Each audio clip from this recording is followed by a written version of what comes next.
Hi, welcome to class. I'm Chef Roger and we're about to make some potato recipes. We'll be making some pomme sauté, sautéed potato, pomme purée, which is your mashed potato, a pomme darphin, which is a shredded potato cake, some croquettes, some pomme gaufrettes, which are waffle potato, some pomme pie, which are your straw potato, and we'll be making more than those. I'll be using two different kinds of potatoes for those recipes. Depending on the recipe, I'll be using one or the other. This here is a russet potato, your Idaho potato. Very high starch content. They were great when you want to create recipe where you want your potato to be nice and crisp. But they do not work well if you cook them in water, for example. If you want to make some boiled potato, those are not going to cook as well, or they'll cook well, but they're not going to hold together very well. And they may fall apart as you cook them in a stew, or if you just want to make some regular, like I said, boiled potato. They don't hold very well, and they're very grainy. For those recipes, when you want to cook your potato into a stew, for example, or make your pomme vapeur, anything that's going to be cooked in a liquid, and you don't really care about developing any kind of crispiness into it, those are better to use because they hold much better together as you cook them. Very less content of starch into it. The Yukon Gold is in between starchy and waxy. Those are great for mashed potato, for example. If I could use a russet for a mashed potato, but it might be a little grainy. Yukon Gold work very well. It'll be nice and smooth. Starchy potato, waxy potato, and in between. What else to know about potato? You know, it's the fourth vegetable the most eaten in the world, supposedly. Me, I love them. I could have potato every day. Problem, it could be a little fattening. Anyway, very high in potassium, carbohydrate, and nitrogen. There's also a nice amount of vitamin C into them. Here you can see on that slide different kind of potatoes with a name and the type, waxy or starchy. So, you know, depending what's available where you are, make sure you use the right one for the right recipes. First recipe I'll be making right now will be the Pomme Darphin. Your Pomme Darphin, little shredded potato cake.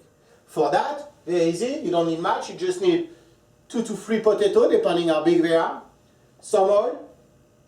You want an oil that has a high smoking point. Me here, I'll be using some grapeseed oil. Very nice, high smoking point. It doesn't burn too quick. And I can reuse it many times. I'm talking if I were to do some French fries, for example. A little bit of butter, salt and pepper. This is it. Available for you also when it's time to drain it. You want to have a paper towel to put your potato in when it's done. One thing to remember also about potato, you want to season them as soon as they are cooked, right away. Because sometimes it could be a little moisture left in it, and if you season them with a little salt, that salt might extract the leftover moisture and you end up with a more crispier potato. So I peel my potato, and now I'm going to shred them using a mandolin. This is a beautiful little mandolin that I have here. If you don't have those and you don't want to buy them because I know they're kind of little expensive, you can buy what we have or use what we call a Japanese mandolin. And those mandolins work great too. You can add some attachment here to shred your potato. If you have one of those and you like it like me, good, use it because they work very well. I'm going to shred the potato on top of my side tower here. You'll see why in a moment. So I'm using the setup where I have my blade here to make very thin little strip of potato. So I put that on. I'm going to check on the thickness. Okay, that looks good enough. I guess I have the right setup already. Those are like, I would say 2 millimeters thick. When you use the mandolin, make sure your finger, you keep the tip of the finger facing up. Don't grab your potato like that and start shred it because you will cut yourself very, very badly. So finger up and you push down like that. They also sell some attachment that you can put on top if you're not too comfortable, not just putting your hand on it. Or you could also use a side towel, put it on and press it down.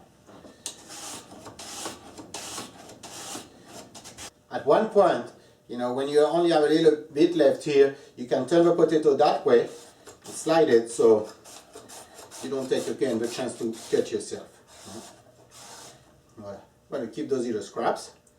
Also, one thing I didn't mention, always keep your potato into water. If not, they're going to turn brown, they're going to oxidize. So in water till you're going to use them. Now that I have my potato shredded, I'm going to salt them. There's a lot of water in the potato, and what I want to do is extract that water from them so I get more crispiness out of my potato. And to do that, I'm going to do what we call dégorger.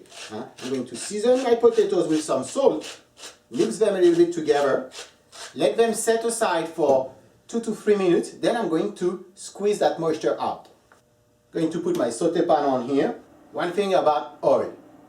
Depending on which oil you're going to use, some oil have a higher smoking point than others. For example, an olive oil has a very low smoking point. This is because there's actually more nutrient into it. It's more fruity and a little bit more sugary, and that oil is going to burn faster. A peanut oil, a vegetable oil, and mostly a grapeseed oil have a higher smoking point, so they're much better for any frying purpose or sautéing purpose, because you can take them to a higher level of heat. Now, before I add my potato into that oil, I want the oil to come to the smoking point, first smoking point. This is when I'm going to see a little smoke coming out of it. That will mean that the oil is hot enough for me to cook my potatoes into it. If the oil is not hot enough and I add my potato to it, they will stick, because the potato will start leaching some starch and it will create some kind of a glue, and then your potatoes will stick to the pan. And you could try to scrap them, it won't be as well. It will still be good, but if you want to get a very, very nice result, make sure you have the smoking point. Okay, let's check on those potatoes now. They've been sitting here for 3 minutes. I'm going to go like that, and we're going to squeeze. You see that liquid's coming out of it. We want to remove that. Okay, so my oil is smoking. I'm going to lower my heat now. I'm going to add my potato into it. I'm going to take it like that. I'm going to put those here. Be careful not to burn yourself when you do that. You want to be delicate. Don't just drop it in. And now, with my spatula, I'm going to spread that potato around like that. And we're trying to create an even thickness.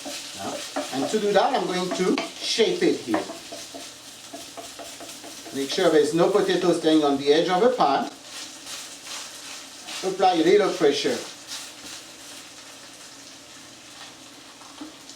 Now, if you see that your potato don't have enough oil, just add a little bit. Here I see it, I look at it, and I'm like, I might need a little bit more.